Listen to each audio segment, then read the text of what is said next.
In the NFL, the line between promise and heartbreak is razor thin. One moment, a team's bold draft choice is showing flashes of greatness, and the next, he's limping off the field into the blue tent. It was the kind of moment that made every Bears fan hold their breath this past Sunday. But before I reveal the true impact of what happened, make sure you like the video, subscribe to the channel, and drop your thoughts in the comments. How would you grade Colston Loveland's rookie season so far?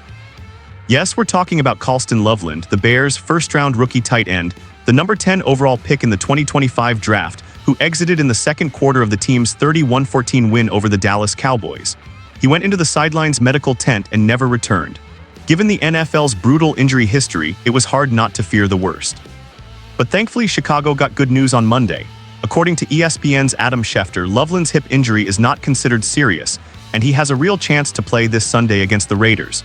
Of course, we won't know for sure until the Bears release their final injury report later in the week. But early signs are promising, and in Chicago, any bit of good news on the injury front is welcomed with open arms. What's interesting is that Loveland hasn't been featured as much as you'd expect for a top 10 pick. Through 3 games, he's only run 47 routes on 54 passing snaps, with just 6 targets and 3 catches for 47 yards. That's not even enough for Pro Football Focus to assign him a full season grade yet. That said, Sunday's game against Dallas felt like a turning point. On the very first play, quarterback Caleb Williams launched a deep ball to Loveland. It fell incomplete, but the intent was clear. Then on the next drive, Loveland caught a 31-yard pass that sparked the Bears' first scoring drive of the day. He was slowly becoming a bigger part of the plan. And then the injury. Now the question becomes, how much will this setback slow his momentum?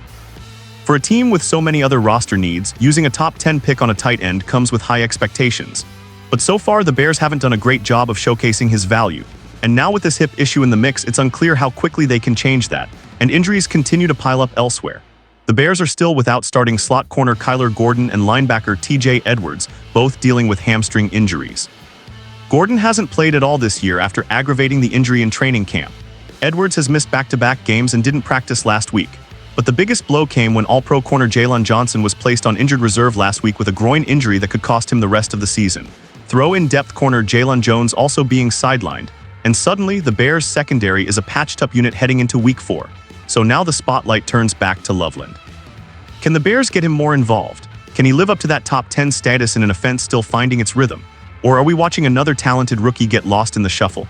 Let me know what you think. Are the Bears using Colston Loveland the right way? Or are they already wasting his potential? Drop your take in the comments, hit that like button, subscribe, and turn on notifications, because we're breaking down every story that matters this NFL season.